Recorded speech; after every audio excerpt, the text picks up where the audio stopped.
Yesu yabimye iki kugeza ubwo mushobora gukora amarorerwa?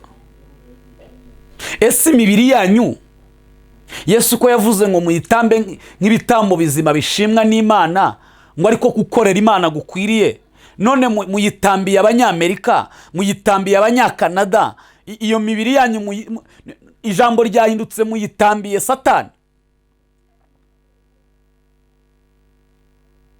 Hanyuma n'abari kugerageza kugaragaza ko ari beza, ni mu byihorere. Ibibava mu kanwa byonyine ni isoko mbirumvikana. Mwemera guhugurika se basi? Mwemera kugira ababyeyi mu mwuka se basi ngo ba managing? Kumenyekana ni kimwe, kumenya uko witwara mu kuri uko kumenyekana kwawe ni ikindi. Gukorera Imana ni kimwe, gukorera Imana ujya mu ijuru ni ikindi. Amahoro y'Imana abane nawe nshuti y'umusaraba. Mfite agahinda kenshi, nkoze ikiganiro mbabaye cyane, ntabwo nishimye nk'uko mubibona. Bibiliya iravuga ngo abantu barapfusha bakababara, ngo ariko iyo Imana ipfushije abantu baraseka. Natereye amaso ku mbuga nkoranyambaga, mu by'ukuri hari igihe duceceka, ariko kandi nanone nk'abashumba bakuru b'amatorero ijwi ryacu rigomba kugaragara muri ibi bintu sometime. Murabizi ko content yacu ntitujya tuvuga ku matiku cyangwa se n'ibintu biba byavutse n'ibindi, ariko Imana iduhaye umurongo wo kunyuzamo mwiza tukaganira. Muribuka ko umuririmbyi avuga ngo kubana kwabo kwiza barahugurana, ngo be kugwa mu cyaha kandi babone amahoro. Bene data, nta nubwo ndi butangire nsenga, sindi bunasoze nsenga, ahubwo ndifuza kuvuga umutima wanjye ukaruhuka. Nkuko mubizi, insengero cyangwa se ibintu bijyanye n'umuhamagaro byatangijwe n'intumwa, ubwo Yesu yabasigiraga itorero kugira ngo bakomeze kuribungabunga mu buryo bw'umwuka. Ntabwo yari amatafari abasizemo, ahubwo yarababwiye ngo nubwo ngiye kubakurwamo, ariko nzajya mbana namwe kandi muzajye mukora ibyo nakoze, ngo ndetse muzakorera ibirushijeho. Hanyuma itorero ritangira kubakika kuko babwirije ubutumwa bwiza ba Stefano, ba Yohana, ba Petero n'abandi, babona abantu babanye benshi. Nibwo hatangijwe igikorwa cyo kuba abantu bajya bahurira hamwe bakavuga ibya Yesu, kuko n'abaterana banywa inzoga baraterana, n'abavuga iby'ubugoryi baraterana. Ariko kandi ndatekereza ko uko byakomeje kwaguka niko hagiyeho amahame kugira ngo habeho inzego mu murimo w'Imana, abera babashe gukontororwa, ndetse n'abakozi b'Imana buri wese amenye icyiciro agomba guhagararamo. Reka mbikure muri icyo gihe cy'intumwa, mbizane muri iki gihe cy'intumwa z'uyu munsi. Yaba umuvugabutumwa, umuhanuzi, pastori, revera, aposo, bishop, ubundi uko tayito zitondekana kubagira abamwarimu, habanza ubundi mwarimu ku bijyanye n'imirimo y'uruhimbi hejuru, hagakurikiraho pastori, hagakurikiraho revera, hagakurikiraho bishop, aposo, akaba ashinzwe kumanaginga izo ministeri zose maze kuvuga. Hanyuma biri kudutangaza nk'intumwa z'Imana rero nk'abapostolike, ntabwo ari ibi twigishije abapastori, nta nubwo ari ibi abera batojwe. Ntese ni ibiki? Kira ngo sindavuga izina na rimwe, ariko muri kubibona byangoye mu mutima. Numvise amajwi n'abayire yavuga ndabumva, ako ndatangara. Ndavuga ndimo ndarota ku manywa y'ihangu, nikoraho ngira ngo napfuye, numva ndi muzima. Ndaranganya amaso ku bikuta ngo ndebe ko ntageze ahandi hantu hatari ku isi. Mbona ndacyari ku isi. Bantu b'Imana, ninde wabaroze ko mwatangije iby'umwuka mukaba muherekeje iby'umubiri? Ese nibura ntimwana kwigira ku bisi ko bazi gucunga ibyabo? Ariko sinabarenganya. Uko umutima w'umuntu uri ni nako ubwenge bwe atekereza bungana. Nkunda gusoma igitabo cy'imigani, ariko Salomo ni umuhanga. Nta kintu na kimwe Salomo yavuze kitagaragara. Nakabaye mbumvisha amajwi y'ibyo mfite hano nari ndimo ndeba, ariko aka kaboko kanjye na Imana imfashe, ariko ntekereza ko mwabyumvise. Hari abakozi b'Imana, reka tupfe kubivuga gutyo nubwo mbona bigoye nyine, kuko Imana ntikoresha abantu bameze uko nabonye. Niyo yabakoresha ntekereza ko nabo bakabaye bagira ubwenge. Ubundi ntiduhakana ko ingo zidasenyuka, ntitunavuga ko umuntu gusenya bidashoboka, ariko se nanone iyo ushenye binaguha ububasha bwo gukomeza gusenya n'imitima y'abantu. Itorero rya Kristo rikangara ku bwawe. Uyu munsi nubwo waba uri guseka, ariko se ujya umenya ko ibyishimo bikurikirwa n'umubabaro. Abahungu bari kuri iyi mihanda bajyaga bavuga ibintu, ariko nkavuga ariko se ibi bintu ni ibiki koko bibaho? Nkagwa mu kantu. Ariko noneho ibihamya ndi kureba aha,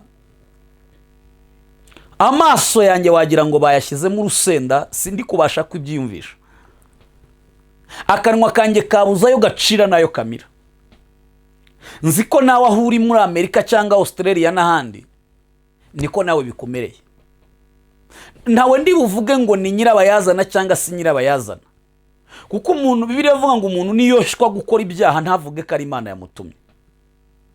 Ariko ndibariza nanahugura bantu mwitirirwa izina ry'Imana, mwe nta ngaruka bino bintu mubona ko bishobora kubagiraho? Muri kwishimira kumenyekana, mwangiza amasura y'abandi. Hanyuma reka nivugire ku mugore w'umupastori. Numvise amajwi yawe, mama, mu by'ukuri aka kanya izi segonda niriya nyiturano wakabaye witura abashumba bakureze, bakubatije, bagushingiye. Mu by'ukuri nawe wishinze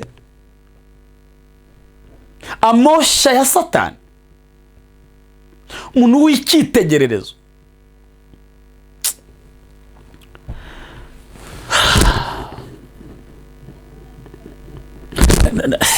Nahamagaye umushumba wanjye mukuru, ndavuga se birashoboka ko umuntu yareka ibintu by'amatitire nkakorera Imana, ariko biriya byo kuba twarasengewe tukabyihorera? arambwira ngo iyo umuntu yasengewe aba yasengewe.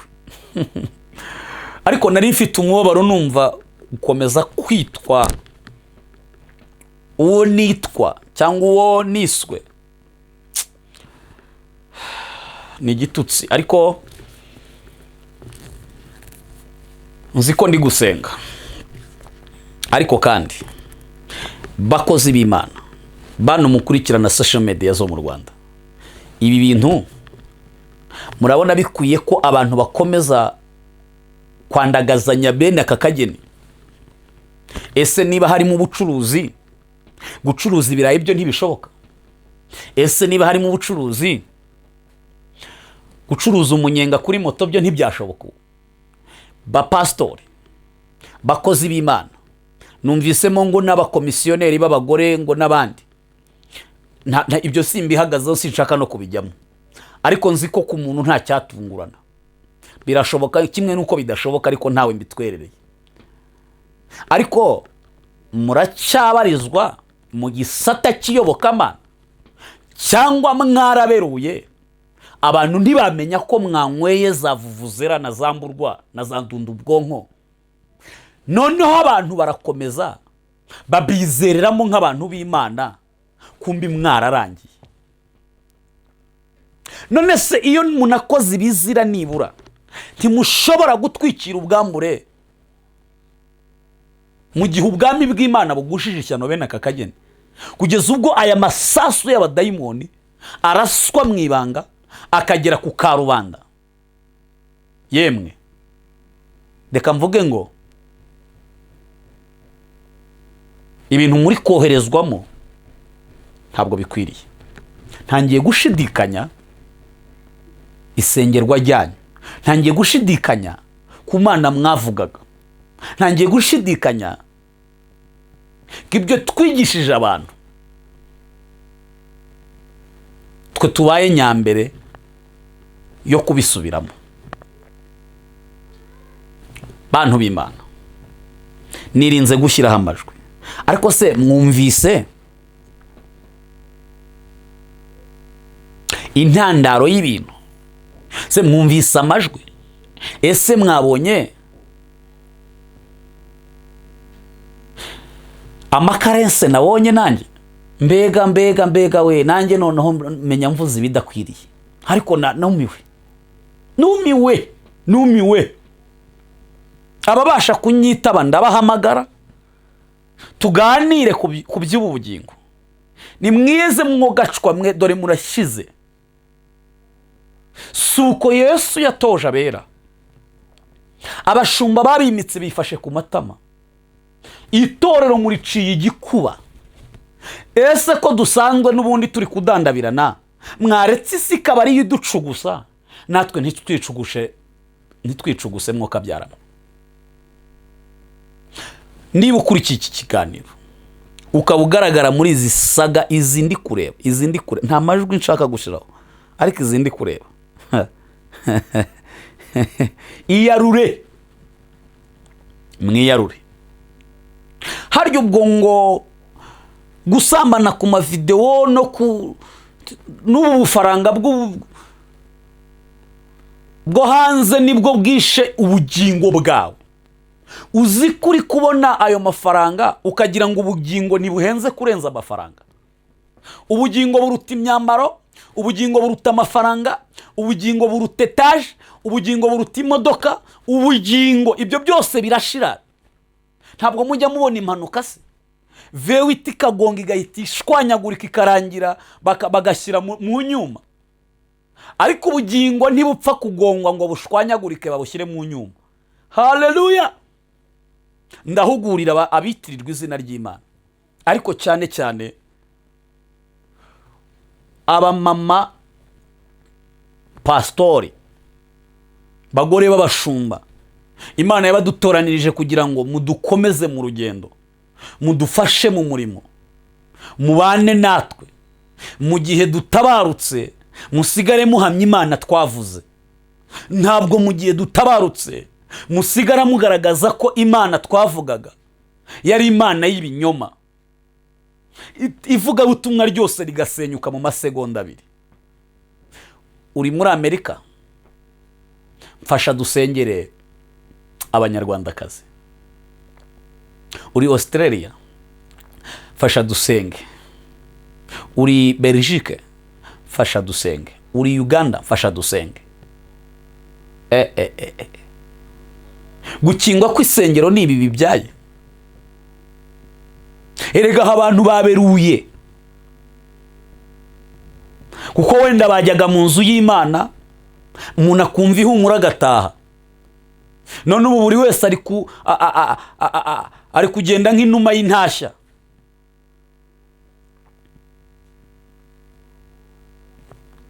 Bene data, umuririmbyi aravuga ngo kubana kwabo kwiza barahugurana ngo be kugwa mu byaha. Narindi gusaba ngo musigeho, kuko ntabwo bino bintu bikwiriye. Nababaye wowe rero nyirabayazana wibi, ntazi ngo urinde. Reka nkwihera ubutumwa, nzi ko mufunze mu mutwe mutajya mwumva, mwashyizemo amaburo, ariko Imana izajya igenda yafunguza ibigeragezo. Kuko uravugisha umupastori ngo menye ibyawe nanjye ndamenye ibyanjye. None iyo twimitse muyiciye amazi, niya kwimitse uyiciye amazi, ariko wowe wayiyaciye kera. Bibiliya intoza ko ababyeyi mbahugura nka ba mama, kuko ndi Timoteyo. Abakobwa nkabahugura nk'abashiki banjye, ariko uyu mwanya ndi mu ruhande rw'abamama. Mutubyara, twubaha, n'igihugu cyahaye agaciro. Ntabwo agaciro mwahawe mukwiriye kugakoresha mu biteye isoni. Niba koko muri abagenzi bajya mu ijuru, nabibutsaga mbahugura ko ubugingo buruta amafaranga. Hanyuma rero mwa bantu muri hanze mwe babagabo, mujya ku mbuga nkoranyambaga ngo mushakishe umuntu wese wapfakaye w'umunyarwandakazi, sinzi niba no mu bindi bihugu mubashakisha, cyangwa se washenye,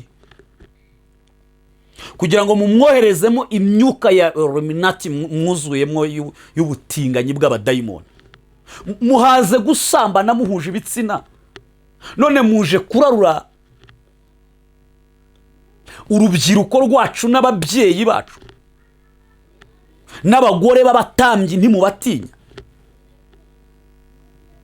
nibitagira ingaruka mbi.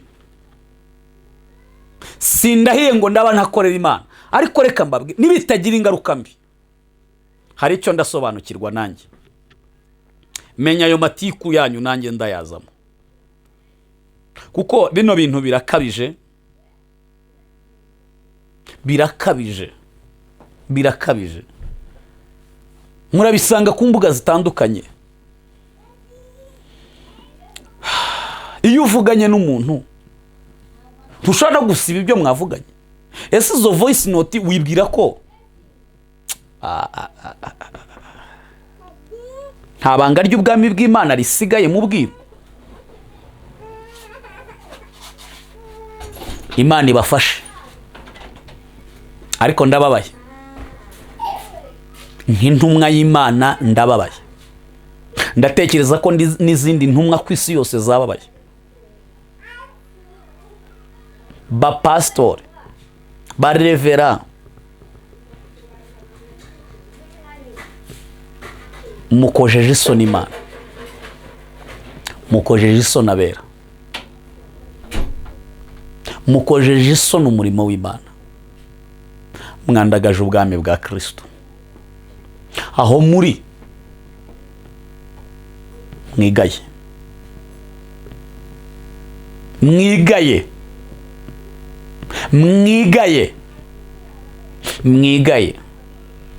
Erega mumenye impamvu abisi batakitwubaha.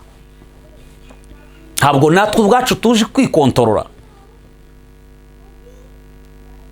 Yesu yabimye iki kugeza ubwo mushobora gukora amarorerwa? Ese imibiri yanyu Yesu ko yavuze ngo muyitambe nk'ibitambo bizima bishimwa n'Imana, ngo ariko gukorera Imana gukwiriye, none muyitambiye Abanyamerika, muyitambiye Abanyakanada, iyo mibiri yanyu ijambo ryahindutse muyitambiye Satani. Hanyuma n'abari kugerageza kugaragaza ko ari beza, ni mu byihorere. Ibibava mu kanwa byonyine ni isoko mbirumvikana. Mwemera guhugurika se basi? Mwemera kugira ababyeyi mu mwuka se basi ngo ba managing? Kumenyekana ni kimwe, kumenya uko witwara mu kuri uko kumenyekana kwawe ni ikindi. Gukorera Imana ni kimwe, gukorera Imana ujya mu ijuru ni ikindi. Ibyo umuntu abiba nibyo asarura. Nituvuga ko umuntu atakora ikibi pe, ibyo Dawidi yabiguyemo kenshi, ibyo Salomo yabibayemo, ibyo Aburahamu yabibayemo, n'abandi batumishi benshi bagiye bagira intege nke. Ariko intege nke z'umuntu ntabwo Imana izimuziza, ahubwo imuziza ko atamenya icyo agomba gukora muri izo ntege nke. None se mwe muri kuvuga ngo fiansaye, ngo no gufiansanya ngo ntacyo, none biraza hano kugira gute kumenya ko muri gufiansana? Twebwe biratwungura iki? Twe biratwungura iki?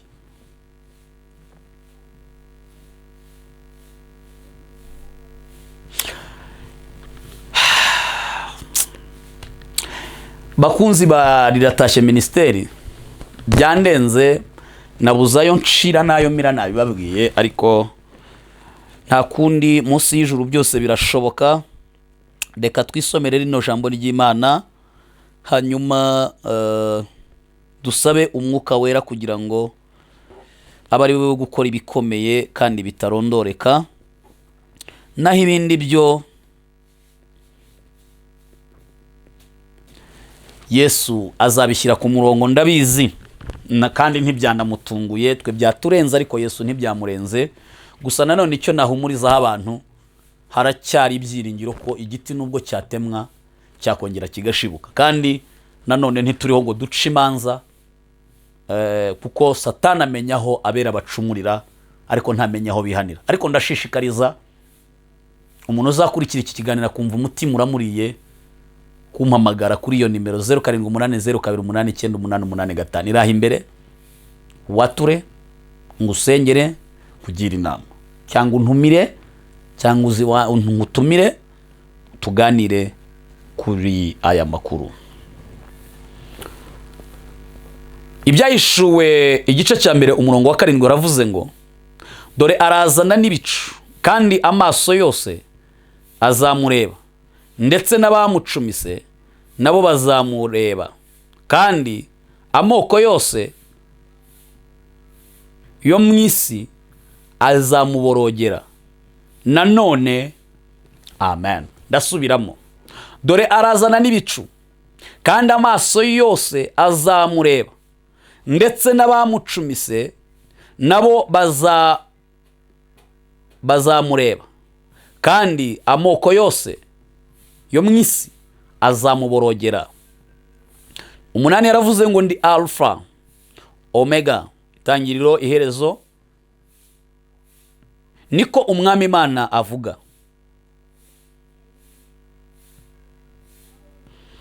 Iriho kandi yahozeho kandi izahoraho, ariyo ishobora byose. Imana ibagirire neza. Yesu arazana n'ibicu, ariko se arasanga uhagaze he? Mu kazi ko gushyira video hanze z'abasambanye n'abatukanye n'abateretanye, niho aragusanga? Question. Yesu arazana n'ibicu, ariko se aragusanga ufoye imihe turi kurasa bene so? Kandi arazana n'ibicu, ariko se aragusanga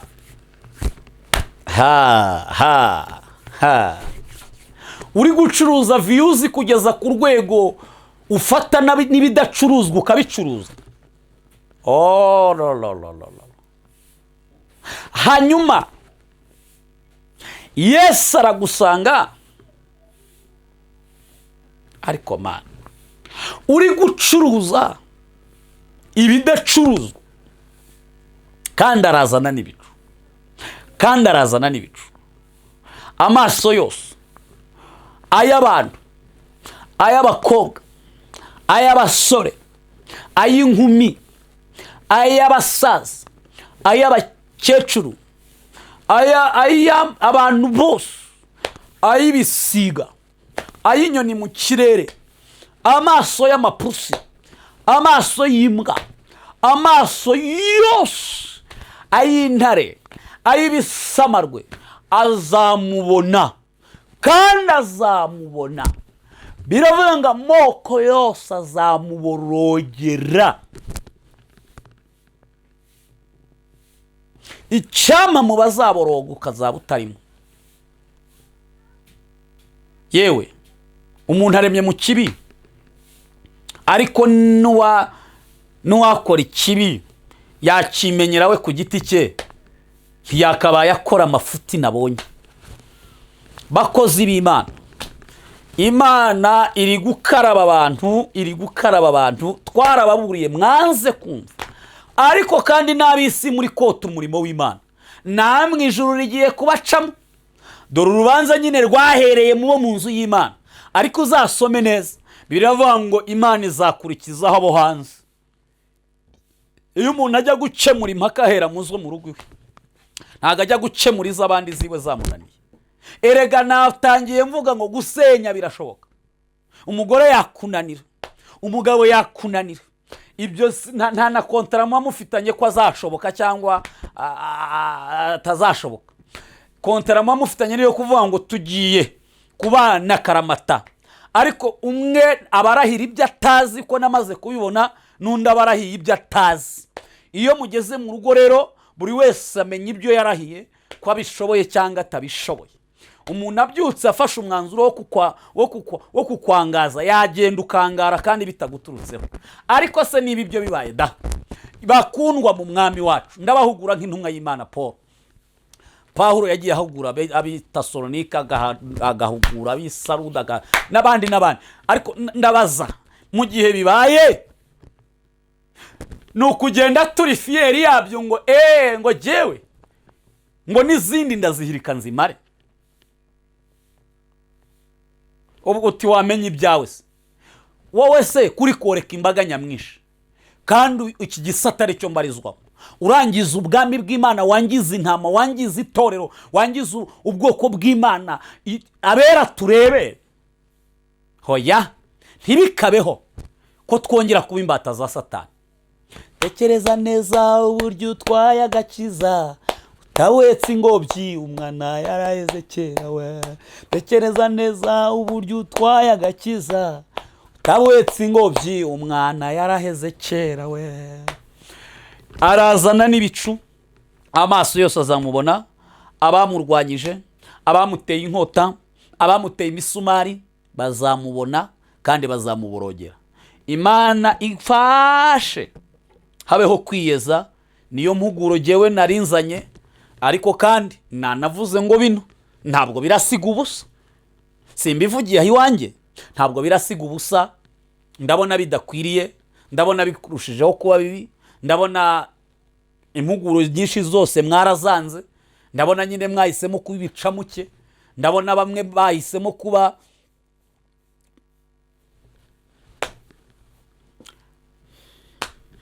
mbuzi icyo mvuga, torero rye mbuzi icyo mvuga. Imana ibagirire neza, ariko ndagira ngo mpumurize intama. Yesu aracyari ku ngoma, kandi umuntu iyo akoze ikibi niwe mwireba rusange, ahubwo mureba uwo.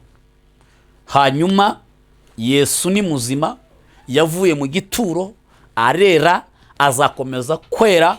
Abantu bo dukora ibibi, kandi abantu bazakomeza gukora ibibi, ariko kandi wowe wari uri gukizwa ntugushwe n'ibyo, ahubwo komeza urugendo rujya mu ijuru. Imana ikugirire neza, Imana ikomeze gutabara itorero. Reka dusenge dusoza, nsabire abantu b'Imana, nsabire n'abanyetorero rya Kristo batuye ku mihanda itandukanye ku isi yose, abababaye nkanjyaha n'abandi mwabuza yo mucira nayo mumira. Reka dusenge isengesho ry'ihumure. Mana ishobora byose, ni wowe ufite igisubizo cyo kuri iyi mihanda, ni wowe wagira icyo urema warangiza ukagikomeza. Birashoboka ko gufunga abantu batareka ibibi, ariko umwuka wera ashobora gufunga iminwa y'abantu, ashobora kurangiza iyi kontenti yo kurwanya ubwoko bw'Imana, ashobora kurangiza iyi kontenti yo kurwanya itorero.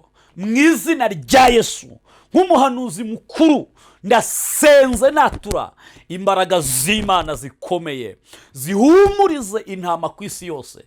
Abari babuze ibyiringiro babona ibyiringiro. Ndategetse mu butware mpabwa n'Imana, izi mbaraga ziri kuri izi mbuga nkoranyambaga, nzamuye ubutware. Izi ziri kudukuraho ababyeyi, izi ziri gutuma umuco ucika, mubise hasi uyu mwuka. Mfite ifuhe mu izina rya Yesu, ndatura ubuzima bushya bwo muri Kristo Yesu kuri aba bantu. Mana, imbabazi zawe zitwikira itorero ryawe n'ubwoko bwawe. Uwari ubuze ihumure yakira ihumure. Ndategetse mu butware mpabwa n'Imana, ndategetse mu butware mpabwa na Kristo, ndategetse, ndatura amagambo yo gukomezwa, ndatura amagambo y'ihumure, ndatura amagambo abohora imbohe, ndatura amagambo ahumuriza itorero ryawe ku isi yose, abari hanze y'ibihugu, abari ku migabane itandukanye. Ihumure ribabeho, sabye nizeye ayo maboko akomeye mu izina rya Yesu. Niba nkugiriyeho umugisha, kuri igitutsi ku bana bawe bakwiriye kuvanwaho igitutsi, wowe uzi intandaro y'ibi byose, kandi law and notify, kandi uzi inkomoko yabyo. Hana wihanukiriye kandi uteshe. Ndakwinginze, ndakubita, ndarandura, ndasenya, nongera gutera imbuto nziza kuri izi mbuga nkoranyambaga mu izina rya Yesu. Oh haleluya, urakoze mwami w'abami kubwira isengesho mu izina rya Kristo Yesu. Imirimo yawe nigaragare, imbaraga zawe nizigaragare, ihembe ryawe ryongere. Oh haleluya, redo saigone, ihembe ryawe ryongere ryeguke mu izina ryawe, kandi ubwami bwawe bwongere kuzaho igitinyiro mu izina rya Yesu. Sabye nizeye iyo mirimo yose mu izina ry'umwami wacu Yesu Kristo, amen. Urakoze gusengana nanjye dusengera ibi bamwe bita imihanda, kandi ndumva mpumetse, ndumva mbaye muzima. Iri sengesho ndatekereza mu mwuka hari kibaye mu izina rya Yesu. Yesu aguha umugisha. Ukande subscribe. Twahuguraga kandi twateshaga, ariko kandi ntibyakubuza nyine nawe gukomeza gusengera abantu. Iyo umuntu aguye, Bibiliya iravuga ngo umukiranutsi wanjye niyo yagwa ntazarambarara. Rero Imana ikomeze kubana nawe, kugirire neza, ikwambika imbaraga, igukomereza amaboko mu izina rya Yesu. Shalom.